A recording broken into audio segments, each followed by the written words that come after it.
ৰাতি জীৱন্ত ৰাস প্ৰদৰ্শন দক্ষিণ কামৰূপৰ পলাশবাৰী সমষ্টিৰ অন্তৰ্গত ঐতিহ্যমণ্ডিত শিকাৰহাটী সত্ৰৰ কীৰ্তনঘৰ প্ৰাংগণত দুদিনীয়া বৰ্ণাঢ্য কাৰ্যসূচীৰে সপ্তম বাৰ্ষিক শ্ৰীকৃষ্ণৰ ৰাস প্ৰদৰ্শন কৰে।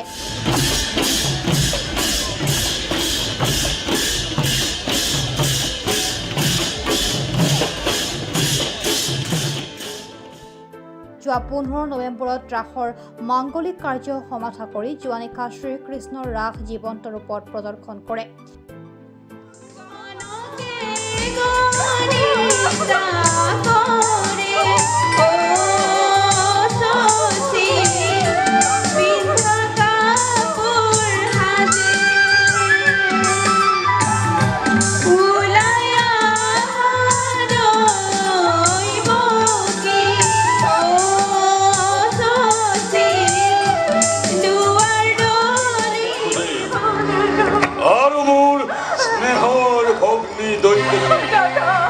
ভবিষ্যৎ ভাগ্যলিপি অনিলানে দুয়ো প্ৰাণপতি মিলন বান্ধোনেৰে বান্ধিছিলো দুয়োকে এই মিলনেই আজি স্পষ্টভাৱে কৰিছে ঘোষণা।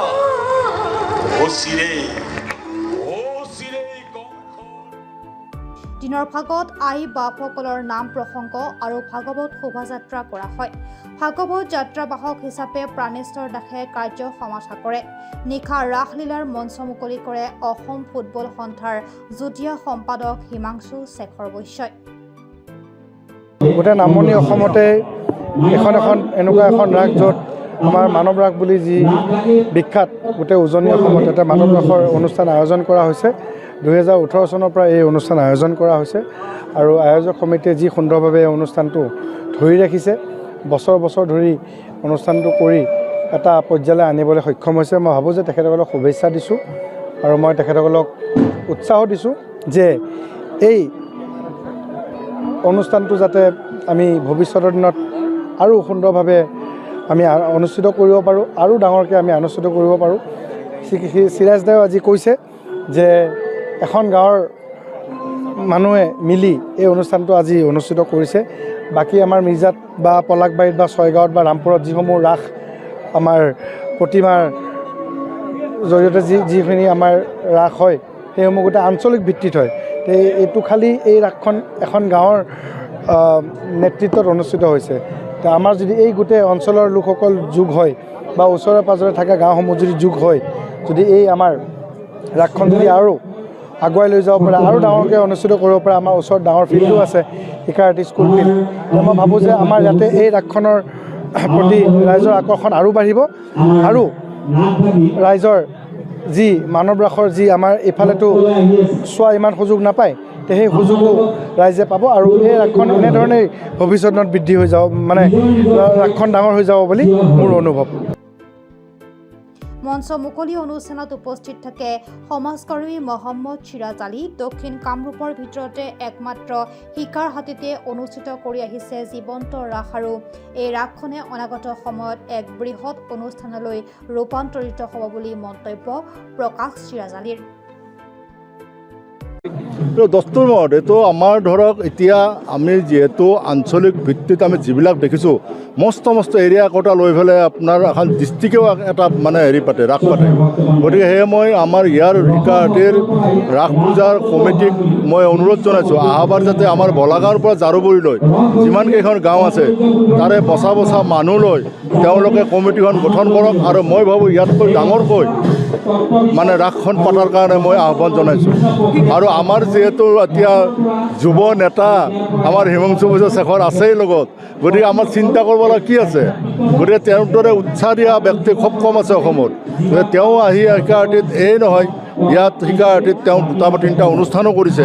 গতিকে মই ভাবোঁ তেওঁ যেতিয়া লগত আছে, আমাৰ ডক্টৰ কনক চন্দ্ৰ তালুকদাৰ লগত আছে, গতিকে মই ভাবোঁ নোহোৱা কোনো মানে নাই। গতিকে মই আশা ৰাখিছোঁ আৰু আহ্বান জনাইছোঁ অহাবাৰ যাতে তেওঁলোকে অলপ বহল ভিত্তিত তেওঁলোকে এইটো কথা চিন্তা কৰে। ৰাসলীলাৰ প্ৰদৰ্শনৰ প্ৰাক্ষণত গায়ন বায়নৰ খোলবাদন কৰা হয়। তাৰ পিছতে শ্ৰীকৃষ্ণৰ ৰাস জীৱন্ত ৰূপত প্ৰদৰ্শন কৰা হয়।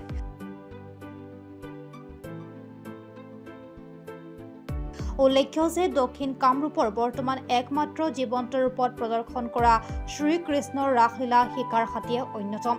একেদৰে 23 নৱেম্বৰতো প্ৰায় একে ধৰণৰ কাৰ্যসূচীৰে শ্ৰীকৃষ্ণৰ ৰাসলীলা প্ৰদৰ্শন কৰা হ'ব বুলি শিকাৰ হাতী সত্ৰ ৰাস উদযাপন সমিতিৰ সভাপতি ডক্টৰ কনক চন্দ্ৰ তালুকদাৰ, কাৰ্যকৰী সভাপতি যদুৰাম কলিতা, সম্পাদক সঞ্জয় দাস সহ সম্পাদক প্ৰাঞ্জল কলিতাকে ধৰি বিষয়ববীয়া তথা উদ্যোক্তা সমিতিয়ে জানিবলৈ দিয়ে।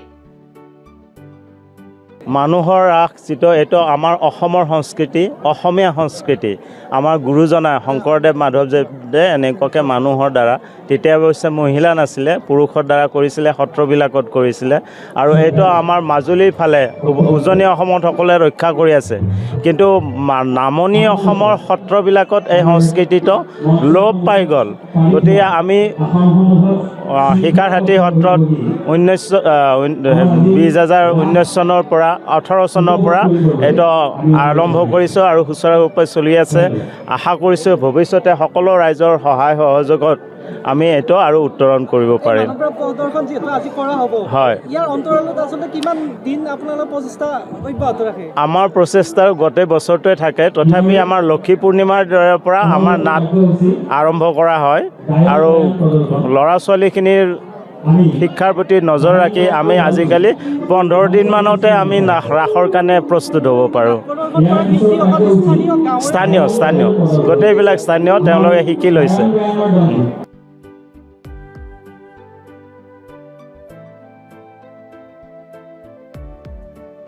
নিউজ ডেস্ক ৰিপৰ্ট, পৰাটো time digital.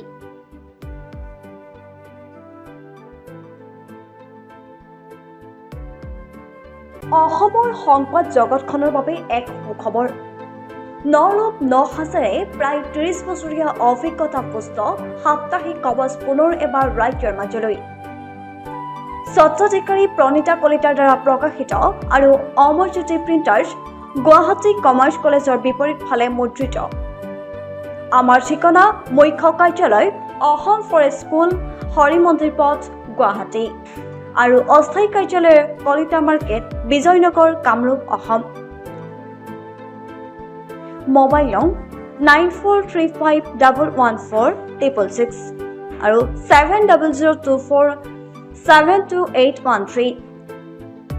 Mail ID prabhatiahom@gmail.com।